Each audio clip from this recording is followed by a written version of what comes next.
अच्छा, तो last time हमने क्या किया था? Just give me a second. अच्छा, लास्ट टाइम हमने किया था कि समरा ने हमें जो है एक पेज के ऊपर से बुक का नेम, उसकी प्राइस और उसका यूआरएल, ये तीन चीज़ें हमने निकाल ली थी। लाइक अगर मैं यहाँ से कोई खोलूँ हमारे पास, तो ये हमारे पास पेज था। ठीक है। और इस पेज के ऊपर जितनी भी बुक्स हैं हमारे पास, लाइक यहाँ पे 20 बुक्स हैं, तो उन 20 की 20 बुक्स का हमने नेम निकाल लिया था, प्राइस निकाल ली थी, और उसके बाद हमने उनका यूआरएल, ये तीन चीज़ें हमने निकाल के निकाल ली थी। नेक्स्ट हमारे पास इशू लास्ट टाइम ये आ रहा था कि हमारे पास जब हमने क्रॉल करना शुरू किया था, लाइक जब हमने स्क्रिप्ट अपनी रेडी कर ली है, उसके बाद हमने क्रॉल करना है, तो हमने ये कमांड देनी है स्क्रेपी क्रॉल, और जो भी आपका प्रोजेक्ट का नाम है थिंक, तो वो है बुक स्पाइडर हमने इस वक्त रखा हुआ है, तो हम कहेंगे कि क्रॉल करे बुक स्पाइडर को। तो मैं यहाँ से ये जैसे ही रन करूँगा तो ये क्रॉलिंग स्टार्ट कर देगा, और तमाम जब जैसे ही क्रॉलिंग ख़त्म होगी, तो यहाँ पे फिनिश्ड का दिखा रहा है, और लास्ट में यहाँ पे होगा कि हमने कितने आइटम्स को स्क्रैप किया है। So we should have it right over here. Yes, item scraped count 20। हमारे पास एक पेज के ऊपर 20 बुक्स थी, तो हमने 20 की 20 बुक्स, तमाम बुक्स को स्क्रैप कर लिया है, तो ये यहाँ पे ये दिखा रहा है।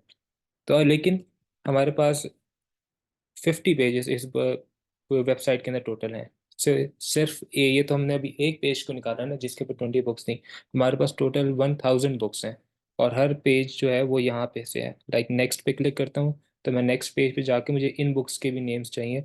फिर उसके बाद अगर मैं पेज नंबर 3 के ऊपर जाता हूँ, तो मुझे इन बुक्स के भी नेम चाहिए। तो कोई तरीक़ाकार निकालना है कि मुझे, जब मैंने एक पेज के ऊपर से तमाम बुक्स का डेटा इकट्ठा कर लिया है, तो मुझे नेक्स्ट पेज के ऊपर मूव करना है, और फिर नेक्स्ट पेज के ऊपर जाने के बाद उनकी उनका डेटा इकट्ठा करना है, फिर मुझे नेक्स्ट पेज के ऊपर जाना है, अनटिल कि मैं फाइनली लास्ट पेज तक मूव ऑन कर दूं। और जैसे ही मैं देखूं कि अच्छा अब मेरे पास कोई नेक्स्ट पेज नहीं है, लाइक यहाँ पे अगर मैं देखूं पेज नंबर 50 जो कि लास्ट पेज हमारा, तो यहाँ पे कोई भी अब नेक्स्ट पेज नहीं होगा, तो मेरे पास यहाँ पे नेक्स्ट का बटन नहीं है।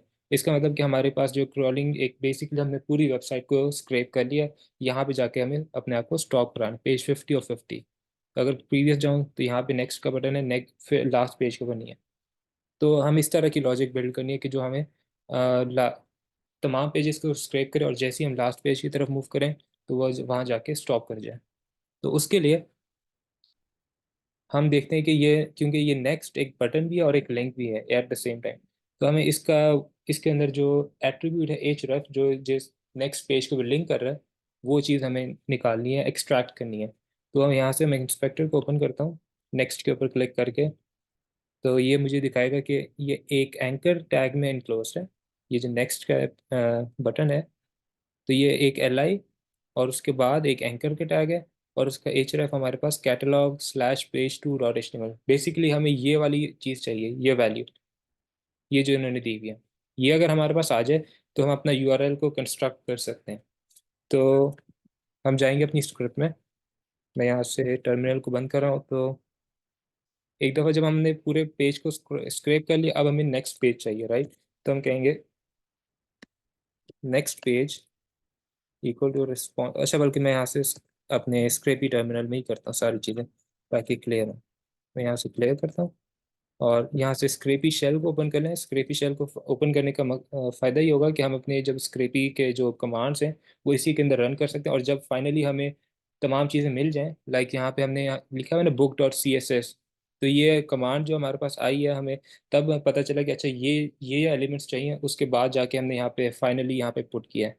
तो एक तरह से ये कह लें कि ये प्ले ग्राउंड है, जहाँ शेल जो है कि जिसके अंदर हम काम कर सकते हैं। अच्छा, तो सबसे पहले मैं यहाँ पे कहूँगा कि फेच करें कौन सा यूआरएल, जो मेन यूआरएल है हमारे बुक का, वेबसाइट का। तो ये हमारा मेन यूआरएल है। इसको मैं यहाँ से कहूँगा कि यहाँ से सबसे पहले हम रिस्पॉन्स लेंगे इसके ऊपर। अब ऑटोमेटिकली, जैसे कि लास्ट टाइम की बात हुई थी कि जब हमने यहाँ पे किया फेच https://books2scrape.com, तो एक वेरिएबल में ऑटोमेटिकली स्टोर करा देगा। मुझे इस तरह से लिखने की ज़रूरत नहीं थी कि मैं रिस्पॉन्स इक्वल टू ये करूँ। नहीं, उसने रिस्पॉन्स ऑलरेडी क्रिएट कर दिया। अगर मैं यहाँ पे इसको प्रिंट करवाऊँ, थिंक मैंने कोई चीज़, अच्छा रिस्पॉन्स की मैंने स्पेलिंग गलत लिखा है। तो रिस्पॉन्स को अगर मैं यहाँ पे प्रिंट कराऊँ, तो 200, यानी कि हमें एवरीथिंग वेंट वेल, और किस यूआरएल को हमने बेसिकली स्क्रैप किया, रिस्पॉन्स लिया, वो था books dot to scrap. Next हमें, जैसे अभी हमने कहा कि हमें तो ये चाहिए, हम इसका href एट्रीब्यूट चाहिए।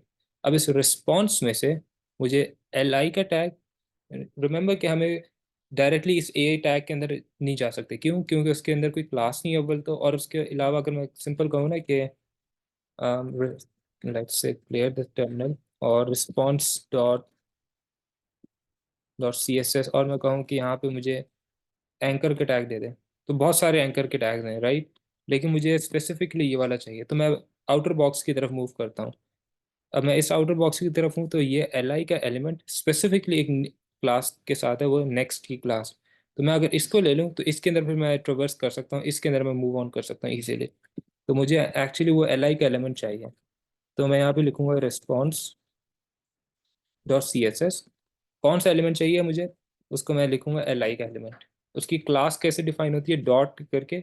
अब जब भी डॉट आएगा, इसका मतलब आप क्लास स्पेसिफाई कर रहे हैं। हमें जैसे हम ब्यूटीफुल सूप के अंदर हमारे पास पैरामीटर होता था ना, क्लास इक्वल टू करके, इसके अंदर ये वाला सीन नहीं है। इसके अंदर हम डायरेक्टली डॉट करके उस क्लास का नेम लिख सकते हैं, और फिर वो हमें वो एलिमेंट रिटर्न कर देगा। Response dot C S S, list item चाहिए मुझे ये वाला, उसकी क्लास क्या स्पेसिफाई कर दी, नेक्स्ट। उसके अंदर से अब मुझे क्या चीज़ चाहिए, मुझे चाहिए एंकर का टैग का एलिमेंट। ओके, तो मैं यहाँ पे स्पेस दबा के इनको सेपरेट कर दूंगा। तो अब उसको पता चल रहा है कि अच्छा जी, रिस्पॉन्स में से मुझे सी एस एस के स्पेसिफाई कर रहे हैं। कौन सा C S S element specify किए जा रहे हैं, li का एलिमेंट, उसकी स्पेसिफिक क्लास हमने बता दी, नेक्स्ट। और फिर उसके अंदर से भी हमें इस li के बाद नेक्स्ट हमें कौन सा चाहिए, एंकर का टैग एलिमेंट। तो ये एक तरह से पेरेंट एलिमेंट हो गया, ये चाइल्ड एलिमेंट हो गया। तो हम इस तरह से ट्रेवर्स करते हुए आगे मूव कर रहे हैं। अगर मैं यहाँ पे रन कराऊँ फिलहाल, तो ये मुझे एलिमेंट मिल गया है। तो ये मेरे पास href का इसके अंदर एट्रीब्यूट भी मौजूद है। अब जब मेरे पास ये एलिमेंट आ गया, तो मुझे उसकी प्रॉपर्टी चाहिए, या फिर बेसिकली एट्रीब्यूट चाहिए। कौन सा वाला, href का। तो लास्ट टाइम भी जैसे हमने कहा था कि डॉट एट्रीब करके हम यहाँ पे लिखेंगे href।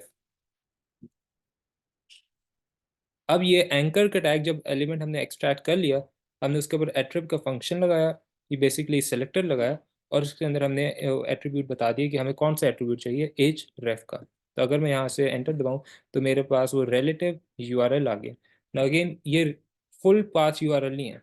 अगर मैं इस फॉर एग्जांपल इस बुक को ओपन करता हूँ, ठीक है, तो आप देख रहे हैं कि इस बुक का जो यूआरएल है, ओरिजिनल यूआरएल जो बेस यूआरएल था, जो हमने स्क्रैप करना शुरू किया था .com तक, उसके बाद आगे ये शुरू हो रहा है अल स्लैश कैटल, सॉरी ये मैंने गलत निकाल लिया, मुझे ये वाला निकालना था।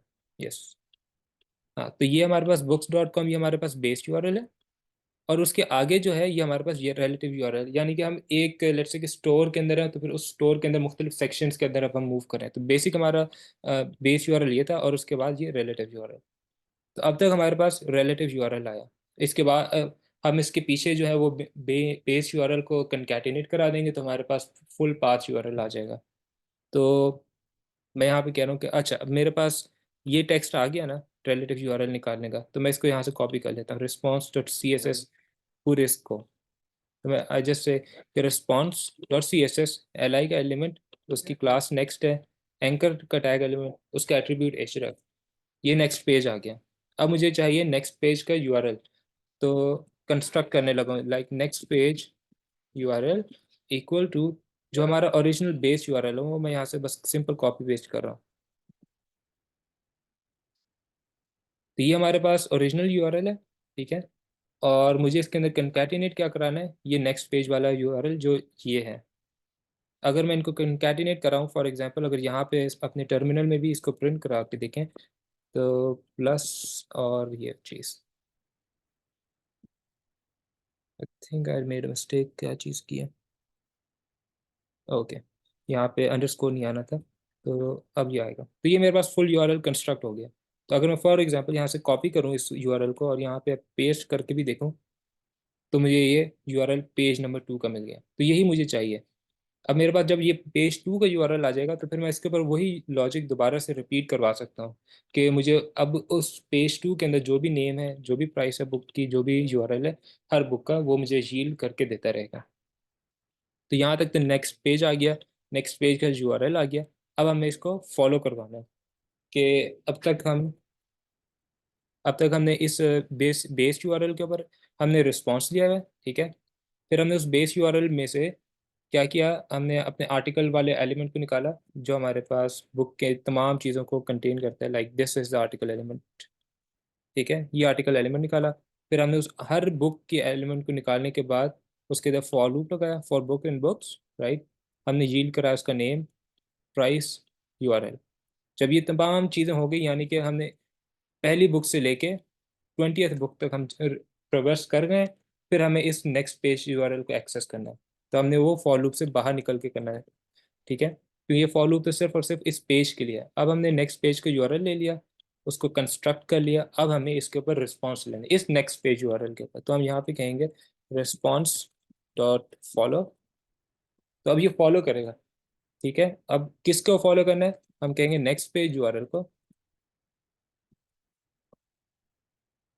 और call back function. Call back function का मकसद ये होता है कि अच्छा आपने फॉलो तो करवा लिया लेकिन अब रिस्पॉन्स ले भी लिया, फॉर एग्जांपल, ठीक है। अगर मैं यहाँ पे थोड़ी देर के लिए इसको यहाँ से हटाऊं, हमने कहा कि रिस्पॉन्स जो है वो फॉलो करे इस नेक्स्ट पेज यूआरएल को, ठीक है। उसने फॉलो कर लिया और उसके ऊपर रिस्पॉन्स 200 भी आ जाएगा।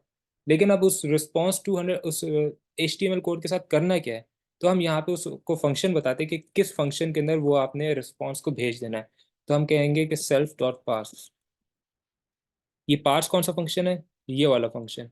तो बेसिकली हो क्या रहा है कि जैसे ही हमने नेक्स्ट पेज यूआरएल के ऊपर रिस्पॉन्स लिया, उसने देखा कि कॉल बैक किसको जानी है, यानी कि वापस ये जो रिस्पॉन्स, अब मुझे नया रिस्पॉन्स मिला है वो किसको पकड़ाना है, मैंने वो देख रहा है कि पार्स मेथड को पकड़ाना है। तो वो पार्स मेथड के पास ये रिस्पॉन्स, न्यू रिस्पॉन्स आएगा, उसके ऊपर न्यू बुक्स का तमाम डेटा निकालेगा और वो तमाम बुक्स को एक्सट्रैक्ट करना शुरू कर देगा। फिर वो देखेगा कि अच्छा अभी तो मेरे पास पेज 2 के ऊपर मैंने ट्रेवर्स कर लिया, तो फिर उधर उस पेज 2 के ऊपर भी एक नेक्स्ट का बटन है, राइट। तो हमने नेक्स्ट के ऊपर उसके ऊपर क्लिक करेगा, फिर पेज 3 के ऊपर आएगा, पेज 3 के ऊपर न्यू रिस्पॉन्स लेगा, उसको कॉल बैक जाएगी, वो देखेगा कॉल बैक किस फंक्शन को जा रही है, पास को। तो हमारी लॉजिक सारी सेम है, बस हमने यहाँ पे नेक्स्ट पेज का यूआरएल निकालना था, ठीक है। तो अब अगर मैं यहाँ पे इसको, अच्छा यहाँ पे हमें यील्ड करवानी पड़ती है, राइट। अगर मैं यहाँ पे यील्ड ना लिखूँ तो उसको वो हमें टर्मिनल में शो नहीं कराएगा, ठीक है। तो यहाँ पे यील्ड का जो कीवर्ड है वो लाजमी इस्तेमाल करना है, ठीक। तो जैसे ही हमने यील्ड लिखेंगे, तो ये फॉलो करने के बाद उसको जो भी यहाँ पे हमने यहाँ पे लिखा हुआ है ना कि नेम, प्राइस और यूआरएल, इन 3 चीज़ों को प्रिंट करा दे टर्मिनल में, तो बेसिकली वो यहाँ पे यील्ड भी करा के देता रहेगा। अब अगर मैं यहाँ पे अपना टर्मिनल ओपन करूँ, यहाँ से क्लियर करूँ और एग्जिट कर दूँ, और मैं यहाँ पे स्क्रिप्ट, अच्छा अब मैंने अपनी स्क्रिप्ट रेडी कर लिया ना। जैसे ही हम स्क्रिप्ट रेडी हो जाती है तो हमें बेसिकली करना क्या होता है, अब हमने क्रॉलिंग स्टार्ट करनी है। तो क्रॉलिंग स्टार्ट करने के लिए हमारे पास वही सिंपल पुराने वाला कमांड कि स्क्रेपी को हम कहते हैं क्रॉल का फंक्शन इस्तेमाल करें, और किस स्पाइडर के ऊपर एक तरह से हमने क्रॉल कराना है, वो हमारे पास बुक स्पाइडर, जो भी हमने नाम स्पेसिफाई किया हुआ होगा उसको हमने यहाँ पे देना है। अगर मैं इसको रन करूँ तो लेट्स सी कि हमारे पास क्या आंसर आता है। तो item count, item scrape count, अच्छा हमने बताया था, अच्छा ये बेसिकली हमने बताया था ना कि तमाम पेजेस को मैंने ट्रेवर्स करना है, 50 पेजेस हमारे पास हैं। अगर 50 के 50 पेजेस को ट्रेवर्स करें, अगर मैं वेबसाइट में वापस जाऊं, तो हमारे पास तो 50 पेजेस के रिजल्ट्स कितने हैं, टोटल 1000 रिजल्ट्स हैं। लेकिन वो कह रहा है हमारे पास कि आइटम स्क्रेप्ड काउंट कितने हैं, 40। 40 का मतलब सिर्फ हमने 40 बुक्स, यानी कि अगर एक पेज के ऊपर 20 बुक्स हैं तो हमने 2 पेजेस को ट्रेवर्स किया सिर्फ 50 में से। तो कोई ऐसा एरर है या फिर हमारे पास पूरे इस स्क्रिप्ट ने इस वक्त जो कि हमें प्रिवेंट कर रहा है 1000 की 1000 बुक्स को ट्रेवर्स करने से, उसका एरर जो है वो, अगर डीबगिंग में जाएंगे तो हमारे पास यहाँ तक तो लॉजिक सही है बिल्कुल, ठीक है, कि हमने यील्ड करने के देख लिया और तमाम चीज़ें आ रही हैं। एक्चुअल हमारे पास जो मसला आ रहा है वो ये आ रहा है कि हम 50 के 50 लिंक्स को एक्सेस नहीं कर पा रहे, यानी कि, ठीक है। तो अगर एक्सेस नहीं कर पा रहे तो उनको ट्रेवर्स भी नहीं करेगा, उनके ऊपर से डेटा भी नहीं आएगा, सिर्फ 2 पेजेस को कर पाए। अगर मैं वापस अपने टर्मिनल को खोलूं और यहाँ पे स्क्रेपी शेल को स्टार्ट करूं, और let me just fetch the URL, तो ये इस यूआरएल को फेच कर लेते हैं, और इस यूआरएल में से हम कहते हैं कि हमें अगेन ये नेक्स्ट पेज चाहिए। अच्छा नेक्स्ट पेज का जो, let me just clear the terminal ताकि 3 चीज़ों को क्लियरली हम देख सकें। अच्छा हमने नेक्स्ट वाला यूआरएल निकाला था ना, उसका यूआरएल आ रहा है catalog/page2.html, ठीक है। अच्छा अब हम अपने वेबसाइट, ओरिजिनल वेबसाइट में जाते हैं। मैं इसको क्लोज करता हूँ, इसको इंस्पेक्ट करता हूँ, देखता हूँ कि अच्छा वाकईतन ये कोरस्पॉन्ड करता भी है उस वैल्यू के बराबर या नहीं। तो यहाँ पे तो हम देख रहे हैं catalogue slash page two HTML, ये सही आ रहा है। नेक्स्ट पेज पे मूव करते हैं, पेज नंबर 3 के ऊपर। तो यहाँ पे अगर मैं देखूँ, अच्छा अभी मैं पेज 2 के ऊपर हूँ, पेज 2 के ऊपर मेरे पास पेज 3 का लिंक इस जगह पे मौजूद है, राइट। अब मैं यहाँ पे देख रहा हूँ कि ये जो नेक्स्ट का लिंक है उसके अंदर कैटलॉग इंक्लूडेड नहीं है, सिंपल पेज 3 लिखा हुआ है। लेकिन हमारे पास जो एक्चुअल URL आया है catalogue slash page two dot HTML, अगर मैं लेट्स से कि नेक्स्ट पेज 3 को ओपन करूँ तो उसके अंदर भी कैटलॉग मौजूद है।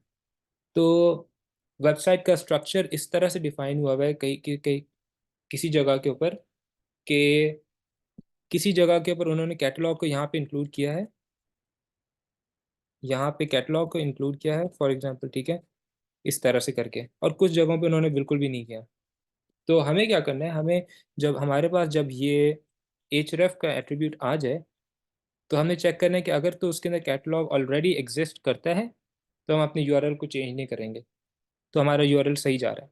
अदरवाइज अगर हमें इस तरह से URL मिल रहा है, page slash page two like page 3 dot HTML, इसके पीछे फिर हमें कैटलॉग को भी एक तरह से कंकैटिनेट करवाना है।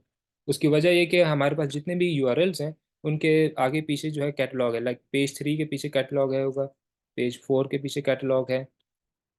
तो हमें अगर अगर हमें पता चले कि हमारे पास जो URL हम एक्सट्रैक्ट कर रहे हैं इस नेक्स्ट एलिमेंट में से और उसके पीछे ये कैटलॉग नहीं है, तो हम उसको भी अपेंड करा देंगे। तो सिंपल एक इफ कंडीशन लगा के हम चेक कर सकते हैं कि हमारे पास ये कैटलॉग मौजूद है रिटर्न वैल्यू में से या नहीं। अगर मैं यहाँ पे ऐसे कहूँ, लेट्स से कि URL इक्वल टू, और मैं यहाँ से ये कॉपी करता हूँ, ठीक है। तो मेरा URL रिलेटिव URL क्या है इस वक्त, ये है। इसमें मैं कंडीशन लगा के चेक कर सकता हूँ, if catalogue slash in the URL, तो ये अब ट्रू या फॉल्स देगा। ओ सॉरी, यहाँ पे इफ कंडीशन नहीं आएगी, यहाँ पे सिंपल हमें चेक करनी है कंडीशन। तो यहाँ पे कह रहा है कि कैटलॉग जो है ये कीवर्ड इस URL में एग्जिस्ट करता है तो फिर हमारी लॉजिक सिंपल यही रहेगी। अगर नहीं करता होगा तो फिर हम उसको चेंज कर लेते हैं, देखते हैं कि हमारे पास किस तरह से होता है। तो अब हमारे पास नेक्स्ट पेज आ गया, राइट। तो अब हम कह सकते हैं इफ कैटलॉग स्लैश इन, अच्छा नेक्स्ट पेज का मैं यहाँ पे ना लिख भी देता हूँ वैल्यू किस तरह की आती है, ताकि ज़रा क्लियर रहे कि हम हमारे पास वैल्यू किस तरह की है। हमारे पास वैल्यू इस तरह की है, catalogue slash page two dot HTML, ठीक है, इन सिनेरियो 1, ठीक है। और इसको मैं कमेंट आउट करता हूँ और यहाँ पे एक और कमेंट लिखता हूँ कि सिनेरियो 2 के अंदर हमारे पास जो नेक्स्ट पेज की वैल्यू है वो इस तरह से आ रही है, उसके अंदर कैटलॉग नहीं है, ठीक है। तो हमें इसके पीछे यहाँ पे कैटलॉग चाहिए। अच्छा, तो ये हमारे पास नेक्स्ट पेज की वैल्यू दो सिनेरियोज के अंदर है। अगर कैटलॉग नेक्स्ट पेज में ऑलरेडी एग्जिस्ट करता है तो हम कहेंगे नेक्स्ट पेज, ठीक है। और सिंपल यही नेक्स्ट पेज का URL हमारे पास इस तरह से आएगा। इसको मैं यहाँ पे, ठीक हो गया। एल्स अगर तो नहीं करता, यानी कि हमारे पास इस तरह वाला URL आ रहा है रिलेटिव URL, फिर हमें क्या करना है, हम अपने नेक्स्ट पेज URL को यहाँ पे से थोड़ा सा मॉडिफाई करेंगे। हम यहीं पे कैटलॉग एंटर कर लेते हैं, ठीक है। कैटलॉग स्लैश को एंटर करेंगे और फिर वो इसको कंकैटिनेट करा देगा इसको, ठीक है। तो हमारे पास एब्सोल्यूट URL यानी कि जो फुल पाथ होगा वो कंस्ट्रक्ट हो जाएगा, और यहाँ पे हमने सिंपली इसको यील्ड करना है। और एक लास्टली वो ये कि हमारे पास, मैंने बात की थी कि हमारे पास कोई एक ऐसा लॉजिक होनी चाहिए कि जैसे ही हम 50th पेज को पर पहुंचे तो फिर हमारे पास जो है ये नेक्स्ट पेज को URL को कंस्ट्रक्ट ना करे, ठीक है। तो अगर मैं यहाँ पे हूँ, लाइक 50th पेज पे मैं जाता हूँ,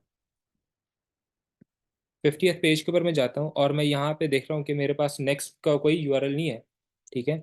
तो मैं अपने टर्मिनल ओपन करता हूँ, यहाँ से क्लियर करता हूँ और मैं कहता हूँ रिस्पॉन्स, बल्कि फेच कराता हूँ इस 50th पेज URL को, राइट। इसको मैं यहाँ से फेच कराता हूँ वैसे अच्छा, ये सिर्फ अभी मैं दिखाने के लिए कर रहा हूँ कि होगा क्या अगर हम इसके ऊपर एक्सेस करना चाहें नेक्स्ट पेज यूआरएल को। ठीक है, मैं कहता हूँ नेक्स्ट पेज यूआरएल। अब वो यहाँ पे कह रहा है कि एचरफ का एट्रीब्यूट ही नहीं है मेरे पास, तो ये एरर देगा। तो हमें इस एरर को हैंडल करना है, यानी कि जब हम अपने ट्रेवर्सल के अंदर यहाँ पे, ठीक है, जैसे ही हम अपने ट्रेवर्सल के अंदर 50th पेज पे पहुंचेंगे, फिर वो चेक कर रहा होगा कि अच्छा जी इस 50th पेज के ऊपर कोई नेक्स्ट पेज का यूआरएल है या नहीं। हमने यहाँ पे कोई एरर हैंडलिंग इंप्लीमेंट नहीं की भी। अगर यहाँ पे इम्प्लीमेंटेड नहीं है एरर हैंडलिंग, तो वो नेक्स्ट पेज को एक्सेस करने की कोशिश करेगा, और जब वो होगा इन तो एरर दे देगा। तो हमें सिंपली यहाँ पे एक वो लिखाना है, इफ कंडीशन कि if next page is not none, यानी कि अगर उसके अंदर जो हमें कोई चीज, कोई ना कोई चीज़ हमें मिल गई है, अगर हमें कोई ना कोई चीज़ मिल गई है तो फिर ये तमाम वैल्यूज़ को रन कराओ, अदरवाइज कुछ भी नहीं करेगा। ठीक है, तो अब मैं इसको सेव करता हूँ, अपने टर्मिनल को दोबारा ओपन करता हूँ, यहाँ से एग्जिट, स्क्रैपी शेल में से एग्जिट कर रहा हूँ। ठीक है, अपने ओरिजिनल टर्मिनल में आ गया, और यहाँ पे मैं अपना कंडीशन, सॉरी, अपना कमांड रन करवाऊंगा कि क्रॉल करें, स्क्रैपी क्रॉल बुक स्पाइडर। तो यहाँ पे मेरे पास 1000 के 1000 तमाम उन बुक्स को उसने स्क्रैप कर लेना चाहिए। तो थोड़ी देर लगेगी क्योंकि 1000 हम रिक्वेस्ट भेज रहे हैं। आई होप कि यहाँ पे से सही कुछ सही जाए, लेकिन अभी भी वैसे भी हम देख रहे हैं कि सब कुछ सही जा रहा है। फॉर एग्जांपल ये एक उसने बुक निकाली है, उसका नेम निकाल लिया, उसका नेम ये आ गया, उसकी प्राइस ये आ गई। ठीक है, और यानी कि तमाम चीज़ें उसने स्क्रैप कर लिया है। मैं इसको फुल नीचे लेके जाता हूँ, तो वो कह रहे हैं कि स्क्रैपिंग फिनिश्ड। यहाँ पे आइटम काउंट हमारे पास 1000 होना चाहिए, 1000 हमारे पास काउंट आ गया। ठीक है, तो वंस अगेन मैं रिपीट कर देता हूँ हमने क्या किया है। यहाँ तक हमने लास्ट वीडियो में देख लिया था कि किस तरह से लॉजिक बिल्ड हो गया।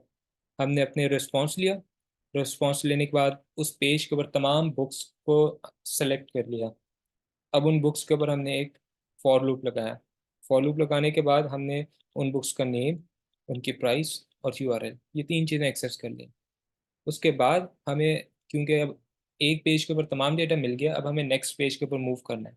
तो नेक्स्ट पेज की निकालने के लिए, उसका यूआरएल निकालने के लिए, हमने देखा था कि वो एल आई के एलिमेंट में है, और उसकी क्लास क्या है, नेक्स्ट। एंकर का टैग लेंगे, उसका एट्रीब्यूट एच रेफ हमें चाहिए, क्योंकि एच रेफ के अंदर ही आपको यूआरएल रखा होता है। तो ये हमने चीज़ें ली, और उसको हमने एक यूआरएल में स्टोर, सॉरी, वेरिएबल में स्टोर करा दिया नेक्स्ट पेज के नाम से। यहाँ पे कंडीशन लगाई कि हम चेक करें कि हम अगर 50th पेज पे होंगे, तो ऑब्वियसली उस 50th पेज के ऊपर नेक्स्ट पेज का यूआरएल कोई मौजूद नहीं होगा। तो अगर मौजूद नहीं होगा तो हम उसको एक्सेस भी नहीं करेंगे। हम ये सिंपल ये कह देख रहे हैं कि हमारे पास next page is not none, like हमारे पास जो नेक्स्ट पेज का जो वेरिएबल स्टोर है, कि उसके अंदर कोई चीज़ है भी सही या नहीं। तो हमने, अगर जैसे ही उसके अंदर कोई चीज़ होगी, तो हम यहाँ पे देखेंगे कि जो नेक्स्ट पेज का यूआरएल हमें रिटर्न में मिला है उसके अंदर कैटलॉग है या नहीं। क्योंकि हमने देखा था कि हमारे पास दो सिनेरियोज आ रहे थे नेक्स्ट पेज के। वो क्या आ रहे थे कि हमारे पास एक, कई दफ़ा यूआरएल इस तरह से रिटर्न होता था, और कई दफ़ा यूआरएल इस फॉर्म में रिटर्न होता था। तो दो फॉर्म्स थी हमारे पास, page two dot H T M L, catalog slash page two H T M L. अगर कैटलॉग ऑलरेडी इस नेक्स्ट पेज में है, तो फिर हमें इस तरह से अपने यूआरएल को कंस्ट्रक्ट करना है। अदरवाइज अगर उसके अंदर नहीं है ये कैटलॉग, तो फिर हम इसके अंदर यहाँ पे कैटलॉग ऑलरेडी खुद से मैन्युअली लिख देंगे, उसको कंकैटिनेट करेगा, हमारे पास फुल यूआरएल कुछ इस फॉर्म में आएगा। ठीक है, मैं यहाँ पे कमेंट और कमेंट भी लिख देता हूँ कि नेक्स्ट पेज इस फॉर्म में आ जाएगा, finally page two dot H T M. ठीक है, तो ये हमारे पास जैसे ही यूआरएल कंस्ट्रक्ट होगा, ये यूआरएल हमें मिल जाएगा। उसके ऊपर हम रिस्पॉन्स लेंगे, ठीक है, फॉलो करवाएंगे नेक्स्ट पेज यूआरएल के ऊपर जो हमारे पास इस फॉर्म में है। ठीक है, इसके ऊपर हमने रिस्पॉन्स लेंगे। अब रिस्पॉन्स लेने के बाद हम उसको कॉल बैक देंगे कि जी अब रिस्पॉन्स मिल गया, इसको फॉलो करवाओ। किस फंक्शन के जरिए, यानी कि किस फंक्शन को ये तमाम लॉजिक हैंडल करनी है जब ये हमारे पास रिस्पॉन्स आ जाए। वही सेम फंक्शन जिसके अंदर हमने तमाम कोड लिखा है, वो है पार्स। तो पार्स के फंक्शन में हम यही रिस्पॉन्स, न्यू रिस्पॉन्स एक तरह से भेज देंगे। वो उसके ऊपर दोबारा से वही लॉजिक रिपीट कर रहा होगा, तमाम बुक्स लेगा, तमाम बुक्स का नेम, प्राइस, यूआरएल, ये तमाम चीज़ें निकाल लेगा। तो और यहाँ पे लास्टली वही बात कि हमें अगर क्रॉलिंग स्टार्ट करनी हो, तो हम किस तरह से करते हैं, वो कमांड है थिंक स्क्रैपी क्रॉल, और आपने यहाँ पे अपने स्पाइडर का नाम लिखना है जो आपने भी स्पेसिफाई किया होगा अपनी स्क्रिप्ट को रेडी करते वक्त। तो मैंने यहाँ पे बुक स्पाइडर रखा हुआ है। ठीक है, तो अगर किसी ने अब तक यानी कि अपनी स्क्रिप्ट को रेडी नहीं किया ना, तो उसके लिए ये 5-6 कमांड्स हमने लास्ट टाइम ही डिस्कस किए थे कि सबसे पहले अपने क्रिएट फोल्डर करना है और ये तमाम कमांड्स रन करने हैं एंड पे जाके, ठीक है। तो उसकी अगर कोई स्क्रीनशॉट लेके काम करना चाहे तो उसके ऊपर भी कर सकता है। और मेरा ख्याल है कि यहाँ पे हम इस वक्त थोड़ी देर के लिए हम एंड कर देते हैं, क्योंकि हमारी नेक्स्ट मीटिंग है और ये वाली मीटिंग एंड भी होने वाली है। इसका लाइक सिर्फ 3 से 4 मिनट रहते हैं। Let me stop my sharing. और ठीक हो गया।